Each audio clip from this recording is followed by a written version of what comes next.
Click the bell icon to get latest videos from Ekeeda.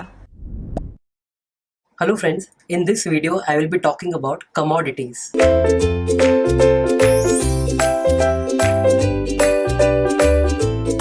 Let's see what are the categories in the commodity investments.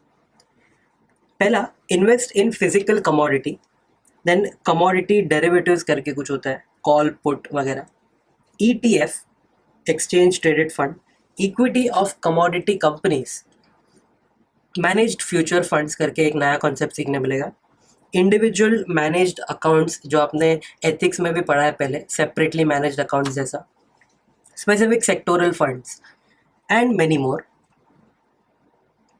पहला, investing in physical commodities. तो इसमें physical commodities as in you will buy cotton, you will buy silver, you will buy gold, ऐसा सब. उसमें categories है. पहला है energy. Energy commodities मतलब oil, natural gas, coal, electricity वगैरह, तो उसमें आप इन्वेस्ट कर सकते हो. बेस मेटल्स, उसमें आएगा copper, nickel, aluminium, zinc, lead, tin etcetera. Precious metals तो gold, silver, platinum. Agricultural based जैसे ग्रेन्स, कॉफ़ी और लाइव स्टॉक. अभी grains, coffee you can say उसमें कॉटन भी आ गया, और livestock you can invest in animals. अगर आप शीप या गोट या काव बाय करते हो तो it is a very good investment. Others like forest और कार्बन प्रोडक्ट्स. ये फॉरेस्ट या कार्बन के प्रोडक्ट्स जो होते हैं, अगेन उसका वैल्यू बढ़ता रहता है, you can even use those, so it's a good investment option. Commodity derivatives, exactly like whatever you studied in derivatives, forward contract, futures, options, swaps, सब कुछ आप एंटर कर सकते हो in commodities. ETF exchange traded funds, क्या होता है ये ETF? It is just like a mutual fund जिसका शेयर्स ट्रेड होता है. Investor will provide funds to ETF and ETF will invest it in commodities, derivatives, futures etcetera. फिर equity of commodity companies, ये जो कमोडिटी के producers होते हैं, जैसे फॉर एग्जांपल कोई गोल्ड बेचता है या कोई एग्रीकल्चरल प्रोडक्ट्स बनाता है, उनके इक्विटी में आप पैसा डाल दो तो भी आपको कमोडिटी का एक्सपोजर मिल जाएगा. If an investor wants exposure to fluctuation in the price of gold, then she और he can invest in a company dealing in gold. E, managed future funds, something new for you, but again it is very easy. Investor पैसा डालता है managed future fund में, और ये managed future fund क्या करता है, तो आगे कमोडिटी फ्यूचर्स या और कोई फ्यूचर्स में पैसा डालता है. मतलब जैसे इक्विटी म्यूचुअल फंड सिर्फ इक्विटी में पैसा डालता है, वैसे ही ये मैनेज्ड फ्यूचर फंड जो है वो सिर्फ फ्यूचर्स में पैसा डालेगा. बट फ्यूचर्स मतलब not only commodity, it can be any futures. वो इक्विटी के फ्यूचर्स में भी डाल सकता है, कोई भी टाइप का, not just commodity. The fund is actively managed. The fund is actively managed by professional money managers. Its structure, it can be like a hedge fund, which is only for high net worth individuals, or it can be like a mutual fund, which is for all. कोई भी type का structure हो सकता है, but usually hedge fund और private equity fund में big shot लोगों को ही अलाउड होता है इन्वेस्ट करना. Mutual fund is for everyone. तो ये जो मैनेज फ्यूचर फंड है, it can be structured like a hedge fund और like a mutual fund. Next, individual managed accounts. So professional money managers having expertise in commodities manage the funds of HNI, high net worth individuals or institutions. ये just like separately managed account, अगर कोई investor बहुत ही बड़ा है, उसका पैसा बहुत ही ज़्यादा है, तो उसको ही एक फंड के जैसे ट्रीट करके you will manage it. Specific sectoral funds, ये अलग अलग सेक्टर्स में इन्वेस्ट करेगा. तो these funds invest in for example energy sector, metal sector, agricultural commodities etcetera etcetera. तो सेक्टर वाइज उसको इन्वेस्टिंग करना है. What are the benefits of commodity investments? तो commodity prices usually determine inflation. Inflation अगर calculate करना है तो उसमें आप फूड के प्राइस इंक्लूड करते हो, कमोडिटी के प्राइस इंक्लूड करते हो, तो it is a good hedge against inflation. अगर 100 का 105 हो रहा है कमोडिटी का प्राइस, मतलब ऑन एन एवरेज इन्फ्लेशन भी 5% बढ़ गया है, तो it is a good hedge. You will not lose any value. If the commodity prices are used to calculate inflation, then commodities must on zero real return. NRI का rule याद करो, nominal is equal to real plus inflation. तो zero real return का मतलब है अगर आपका nominal return 5% मिला है तो इन्फ्लेशन भी 5% ही था ना, बिकॉज कमोडिटी प्राइसेस से ही ऑलमोस्ट इन्फ्लेशन आता है। तो real return will be zero. Remember this for MCQs. Benefit और क्या है, तो correlation between the returns on commodities and traditional investments have been low. ये सब जगह पे देखने मिलेगा, low correlation, better risk diversification. Correlation between bonds and commodities has been low, 0.183, and correlation between stock and commodity has been low, 0.247. Prove करता है कि historically correlation लो रहा है, मतलब अगर इक्विटी गिर रहा है तो कमोडिटी शायद नहीं गिरेगा, वो लो कोरिलेशन वाला है, अच्छा रिस्क डाइवर्सिफाई होगा। Commodity prices and investments. Spot price or future price, you must be very well aware of these. Spot price of commodity are a function of demand and supply. अगर आज demand बहुत ही ज़्यादा बढ़ गया है market में तो प्राइस थोड़ा बढ़ जाएगा। So it is basic economics. ये जो डिमांड सप्लाई का गेम है उससे प्राइस डिटरमाइन होता है in spot market. Future prices क्या होता है, तो theoretically future price is equal to spot price into 1 plus interest rate, which is usually risk free interest rate, plus storage cost minus convenience yield. ये R जो है that will be risk free interest rate.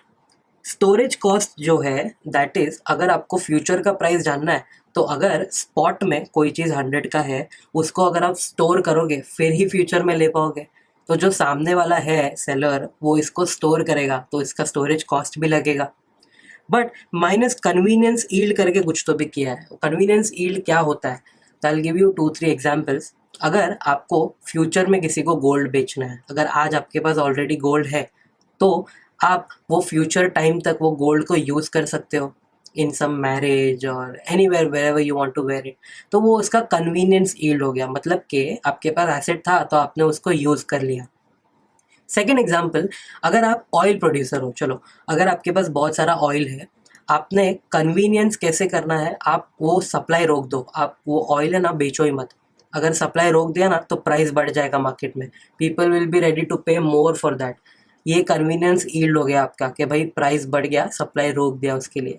तो convenience yield I can say it is a non monetary benefit, मतलब कि कुछ monetary gain नहीं होने वाला है बट एक कन्वीनियंस होगा, जैसे गोल्ड यूज़ कर लिया या जैसे मार्केट में हमने प्राइस बढ़ा दिया, इन्फ्लेट कर दिया price. Spot prices simple economics है, prices increase when the demand is high और when the supply is low. अगर कोई कम सप्लाई कर रहा है तो प्राइस बढ़ जाता है और कोई ज़्यादा डिमांड कर रहा है तो भी प्राइस बढ़ जाता है। Demand of commodities depend on its value to the end users. End users को कितना वैल्यू है आपके कमोडिटी का उसके ऊपर प्राइस डिपेंड करेगा। सप्लाई डिपेंड्स ऑन प्रोडक्शंस, देखो अभी कितना कोई प्रोड्यूस कर रहा है उसके ऊपर सप्लाई डिपेंड करेगा। And also the storage cost and other economic condition. अगर बहुत ही ज़्यादा प्रोडक्शन हो रहा है तो सप्लाई बहुत ही ज़्यादा होगा, बट प्रोडक्शन कम है तो सप्लाई थोड़ा कम लगेगा। Even non hedgers, that is speculators or arbitrators, affect the demand and supply। देखो कमोडिटी में ये जो हेजिंग का कॉन्सेप्ट है वो बहुत ही फेमस है, मतलब कि जो हेज करने वाले लोग हैं वो लोग कमोडिटीज फ्यूचर्स वगैरह यूज़ करते हैं। But not only the hedgers but speculators और आर्बिट्रेजर्स भी होते हैं। इनको क्या चाहिए, थोड़ा मिस प्राइसिंग दिखाना, ये लोग इंट्राडे करेंगे या थोड़े थोड़े टाइम के लिए buy and then they will cell.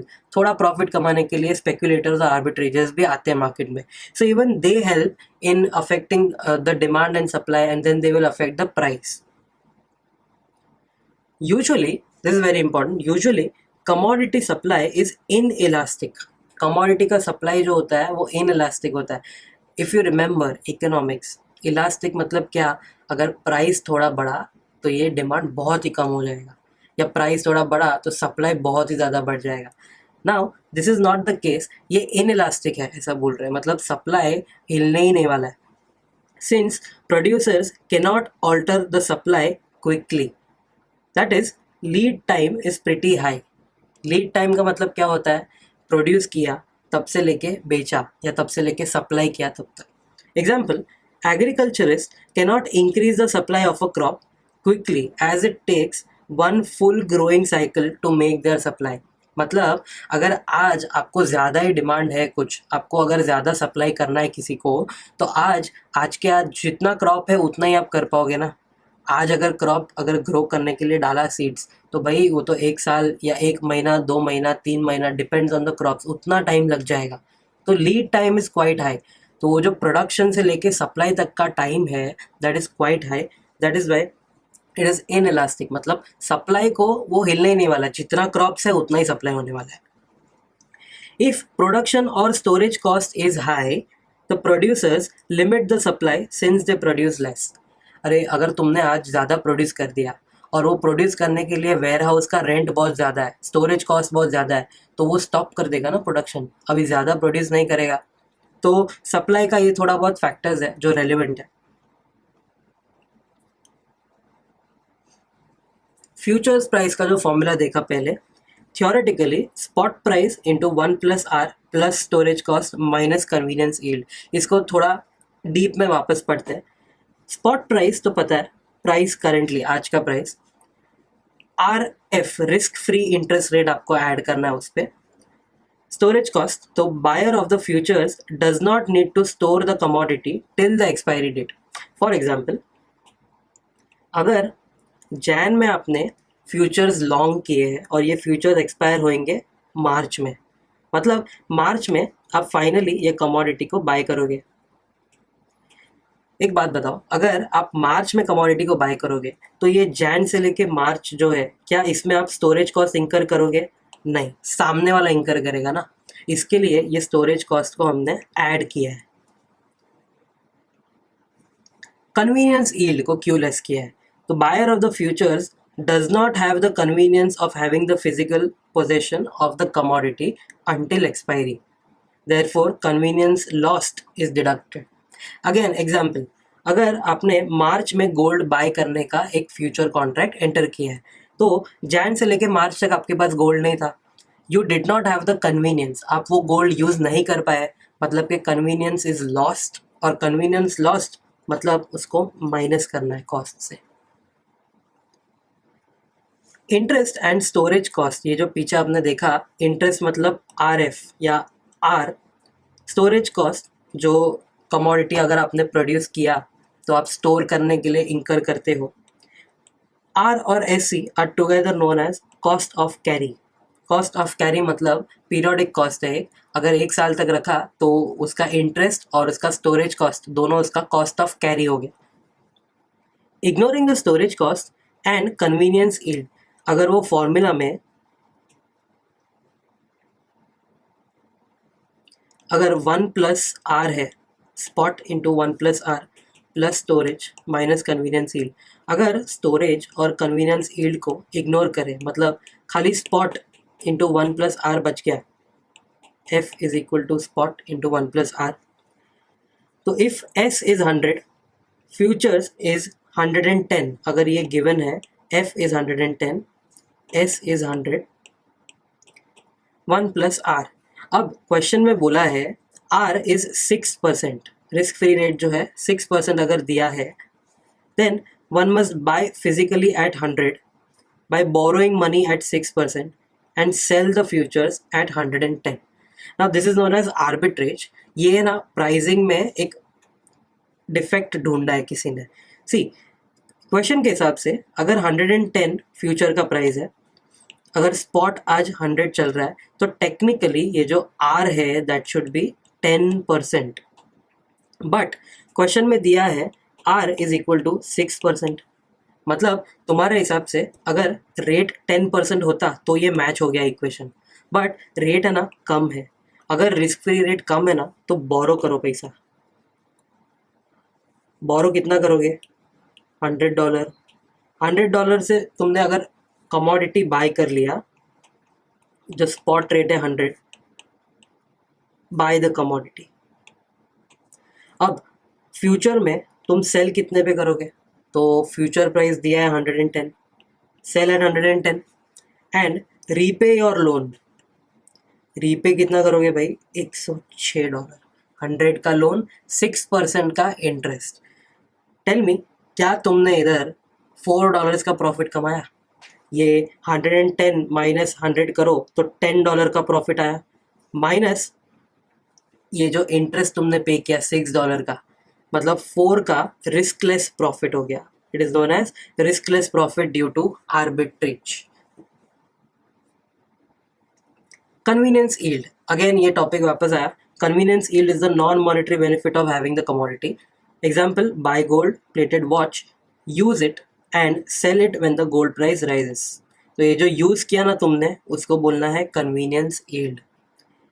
Example 2, for a major supplier of oil, the supply can be stopped until oil prices rise and later it can be sold at a profit. तो ये जब भी तुम profit कमाओगे वो तो monetary हो गया benefit, but जब तक तुमने सप्लाई रोक के रखा, that was when the price was increasing, वो हो गया उसका convenience yield, non monetary benefit. दो नया टर्म सीखने मिलेगा, कॉन्टेंगो एंड बैकवर्डेशन।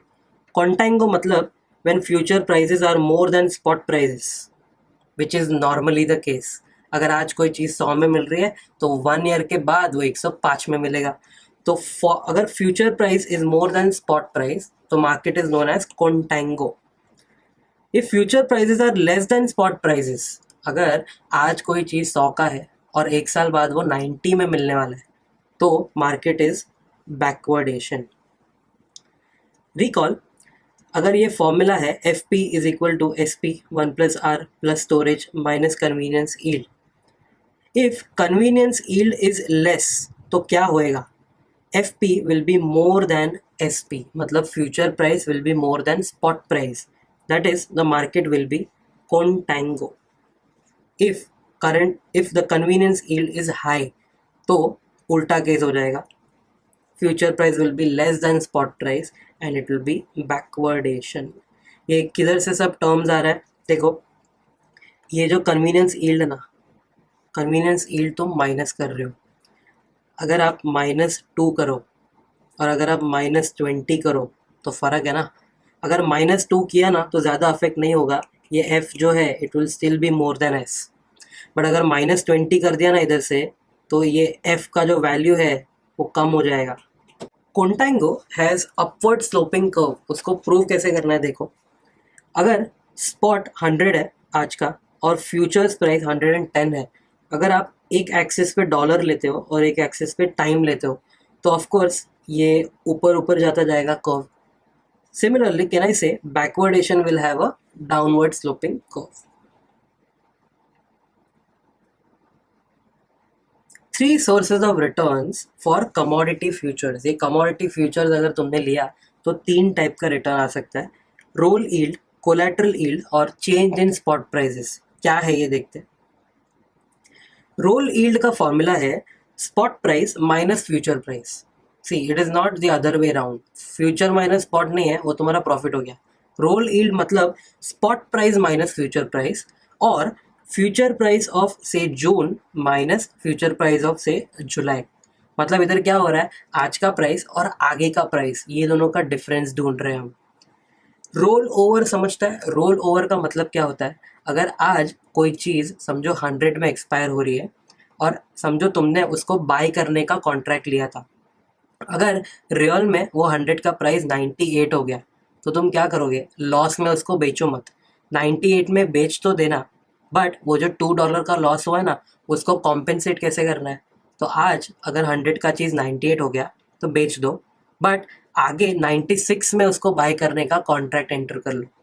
इन शॉर्ट 100 में एक चीज़ तुमने लिया, आज 98 हो गया तो बेच दिया, अभी 96 में फॉरवर्ड कॉन्ट्रैक्ट एंटर करके, मतलब एज गुड एज 98 में बेचा और 96 में बाय किया, that is known as roll over. Roll over yield will be spot minus future और future of June minus future of July. Collateral yield, collateral yield it is the interest earned on the collateral kept for entering the futures contract। कभी कभी future contract enter करने के लिए आपको कुछ तो भी कोलैटरल रखना चाहिए। अभी ये कोलैटरल रखना पड़ता है, कोई कोई रेगुलेटर पे डिपेंड करता है, कोई कोई कंट्रीज में अलाउड होता है, इंडिया में फिलहाल नहीं है। तो what ever collateral you keep उसके ऊपर तुमको इंटरेस्ट भी मिलेगा, तो वो भी एक यील्ड हो गया। And change in spot prices, last वाला, स्पॉट प्राइस ऊपर नीचे हुआ तो आपको एज इट इज प्रॉफिट या लॉस हो जाएगा। रोल यील्ड का एग्जांपल देख लो वापस। You have purchased one commodity future contract expiring on 30th June at 100. If the prices are falling, you sell the June future contract at say 98. मतलब पहले तुमने बाय किया at 100, फिर तुमने सेल किया at 98। अब अगर प्राइस कम हो ही रहा है तो जुलाई का जो कॉन्ट्रैक्ट है वो भी आपको सस्ते में मिलेगा। Simultaneously buy a July future contract at से 96, मतलब वापस तुम बाय करोगे at 96। This process is known as roll over of future contracts. Here the roll yield will be $2। देखो, एक तुमने बाय किया 100 में और ये स्पॉट 98 में बेचा, इधर तो सीधा सीधा लॉस हो गया $2 का। बट ये जो ट्रांजैक्शन था ना, ये ट्रांजैक्शन में S माइनस F किया ना, that is known as roll yield, मतलब कि $2 का आपको रोल यील्ड हो गया। इन शॉर्ट, रोल ओवर करने से कितना प्रॉफिट हुआ। Roll yield will be positive during backwardation. ये जो तुमने अभी देखा, अगर स्पॉट 98 फ्यूचर 96, मतलब ये बैकवर्डेशन वाला मार्केट है, तो roll yield will be positive.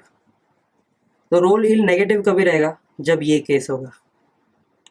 Spot 96 है, स्पॉट 96 में अगर तुमने सेल किया और फिर 98 में बाय करने चले, तो ये कौन सा मार्केट है, कॉन्टैंगो। कॉन्टैंगो क्यों, स्पॉट 96 और फ्यूचर 98, मतलब कि नॉर्मल मार्केट कॉन्टैंगो मार्केट है ये, तो रोल यील्ड हो गया नेगेटिव। क्यों नेगेटिव, 96 में बेचा और 98 में खरीदना पड़ा, 2 का लॉस हो गया। तो ये वाला रूल MCQ के लिए very important. Roll yield will be positive during backwardation and negative during contango. Thank you for watching this video. Do subscribe to eKida and stay tuned to eKida.